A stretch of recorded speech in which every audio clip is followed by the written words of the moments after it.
Welcome back to another episode of Bedtime Stories. My name is Tracy. I'm your host. We are reading The Song of Hiawatha by Henry Wadsworth Longfellow. We are on Canto number 12. This is the sun of the evening star.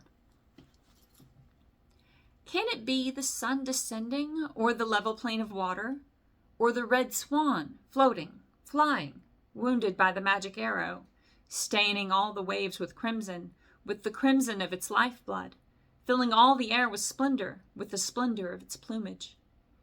Yes, it is the sun descending, sinking down into the water. All the sky is stained with purple, all the water flushed with crimson. No, it is the red swan floating, diving down beneath the water. To the sky its wings are lifted, with its blood the waves are reddened. Over it the star of evening melts and trembles through the purple, hangs suspended in the twilight. No, it is a bead of wampum on the robes of the Great Spirit, as he passes through the twilight, walks in silence through the heavens. This with joy beheld Iago, and he said in haste, "Behold it! See the sacred star of evening. You shall hear a tale of wonder, hear the story of Osseo. Hear the son of the evening star, Osseo." Once in days no more remembered, ages nearer the beginning, when the heavens were closer to us, and the gods were more familiar, in the Northland lived a hunter with 10 young and comely daughters, tall and lithe as wands of willow. Only Owini, the youngest, she the willful and the wayward, she the silent, dreamy maiden, was the fairest of the sisters. All these women married warriors, married brave and haughty husbands. Only Owini, the youngest, laughed and flouted all her lovers, all her young and handsome suitors, and then married old Oeso. Old Oeso, poor and ugly, broken with age and weak with coughing, always coughing like a squirrel. Ah, but beautiful within him was the spirit of Oeso. From the evening star descended, star of evening, star of woman, star of tenderness and passion. All its fire was in his bosom, all its beauty in his spirit, all its mystery in his being, all its splendor in his language. All her lovers, the rejected, handsome men with belts of wampum, handsome men with paint and feathers, pointed at her in derision, followed her with jest and laughter. But she said, "I care not for you. Care not for your belts of wampum, care not for your paint and feathers, care not for your jests and laughter. I am happy with Oeso." Osseo, said his name weird, sorry, once to get some great feast invited, once to some great feast invited, though the damp and through the damp, we're starting that stanza over. I'm so sorry. Gracious. But blah, blah, blah. I've already gone a full page and a half, so we're not going back. There's no turning back now. One and done. One take McGee. We'll fix it in post. There is no post. Once to some great feast invited, through the damp and dusk of evening, walked together the 10 sisters, walked together with their husbands. Slowly followed old Osseo, with fair Owini beside him. All the others chatted gaily. These 2 only walked in silence.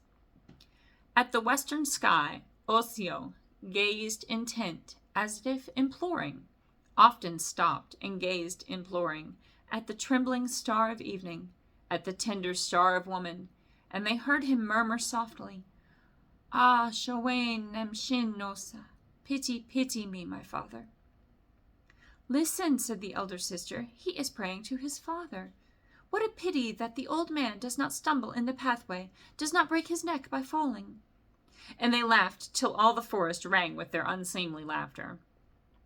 On the pathway through the woodlands lay an oak, by storms uprooted, lay the great trunk of an oak tree, buried half in leaves and mosses, moldering, crumbling, huge and hollow.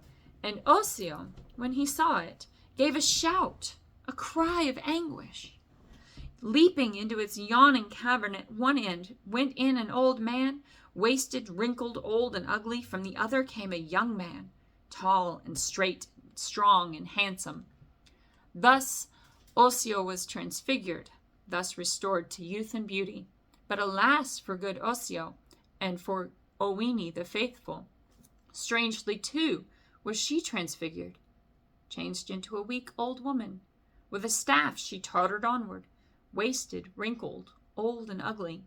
And the sisters and their husbands laughed until the echoing forest rang with their unseemly laughter.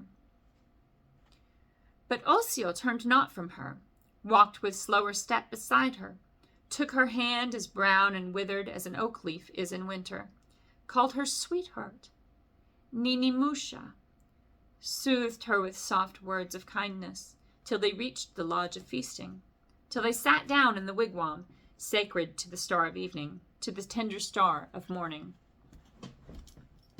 Wrapped in visions, lost in dreaming, at the banquet sat Osseo. All were merry, all were happy, all were joyous, but Osseo. Neither food nor drink he tasted, neither did he speak nor listen, but as one bewildered sat he, looking dreamily and sadly, first at Owini, then upward at the gleaming star above them. Then a voice was heard, a whisper, coming from the starry distance, coming from the empty vastness, low and musical and tender. And the voice said, "Oh, Osseo, oh, my son, my best beloved, broken are the spells that bound you. All the charms of the magicians, all the magic powers of evil, come to me. Ascend, Osseo. Taste the food that stands before you. It is blessed and enchanted. It has magic virtues in it. It will change you to a spirit. All your bowls and all your kettles shall be wood and clay no longer, but the bowls be changed to wampum, and the kettles shall be silver. They shall shine like shells of scarlet, like the fire shall gleam and glimmer. And the women shall no longer bear the dreary doom of labor, but be changed to birds, and glisten with the beauty of the starlight, painted with the dusky splendors of the skies and clouds of evening."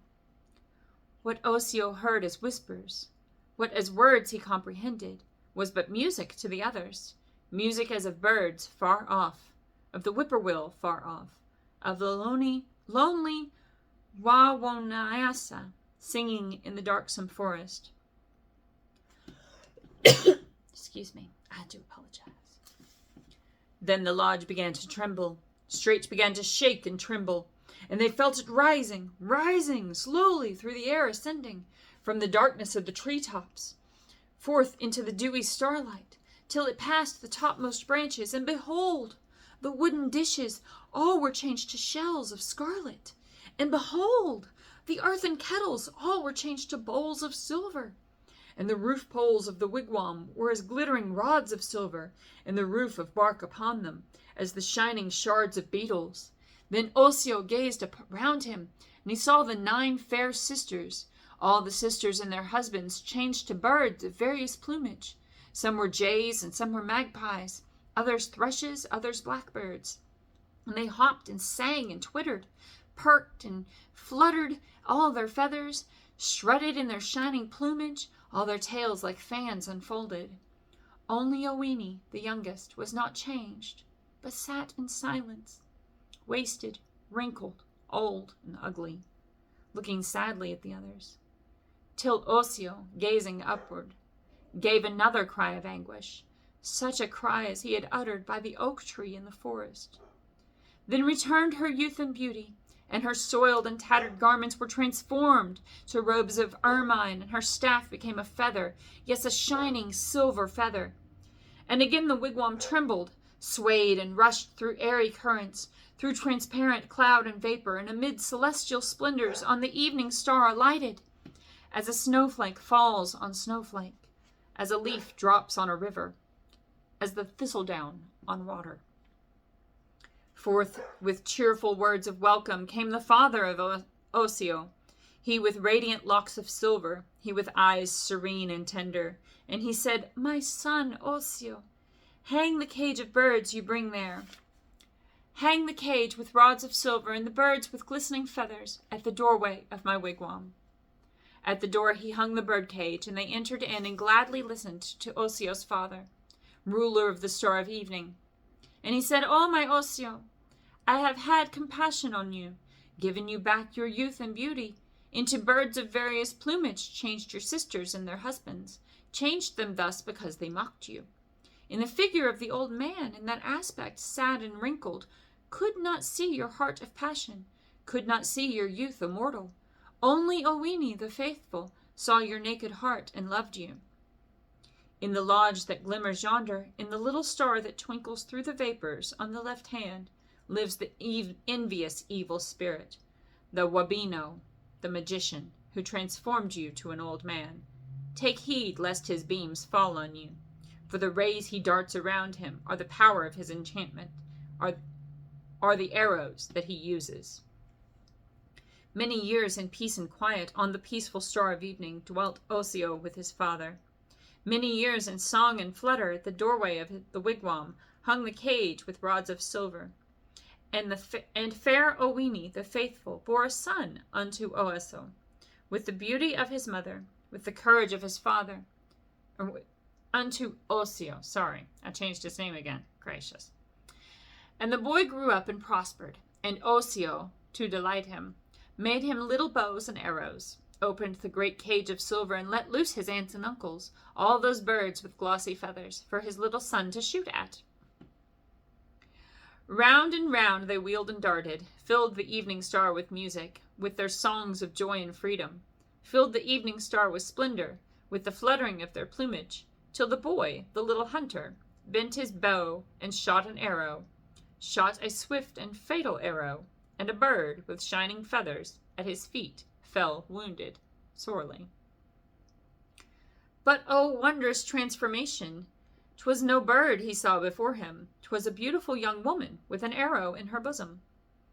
When her blood fell on the planet, on the sacred star of evening, broken was the spell of magic, powerless was the strange enchantment, and the youth, the fearless bowman, suddenly felt himself descending, held by unseen hands but sinking, downward through the empty spaces, downward through the clouds and vapors, till he rested on an island green and grassy, yonder in the big sea water. After him he saw descending all the birds with shining feathers, fluttering, falling, wafted downward, like the painted leaves of autumn, and the lodge with poles of silver, with its roof like wings of beetles, like the shining shards of beetles by the winds of heaven uplifted, slowly sank upon the island, bringing back the good Osseo, bringing Owini the faithful. Then the birds, again transfigured, reassumed the shape of mortals, took their shape but not their stature. They remained as little people, like the pygmies, the pukwudgies, and on pleasant nights of summer, when the evening star was shining, hand in hand they danced together on the island's craggy headlands, on the sand beach, low and level. Still their glittering lodge is seen there, on the tranquil summer evenings, and upon the shore the fisher sometimes hears their happy voices, sees them dancing in the starlight. When the story was completed, when the wondrous tale was ended, looking round upon his listeners solemnly, Iago added, "There are great men, I have known such, whom their people understand not, whom they even make a jest of, scoff and jeer as in derision. From the story of Osseo, let us learn the fate of jesters." All the wedding guests delighted, listening to the marvelous story, listening, laughing, and applauding, and they whispered to each other, "Does he mean himself, I wonder? And are we the aunts and uncles?" Then again sang Chiabiabos, sang a song of love and longing, in those accents sweet and tender, in those tones of pensive sadness, sang a maiden's lamentation for her lover, her Algonquin. "When I think of my beloved, ah me, think of my beloved. When my heart is thinking of him, oh my sweetheart, my Algonquin. Ah me, when I parted from him, round my neck he hung the wampum, as a pledge, the snow-white wampum, oh my sweetheart, my Algonquin.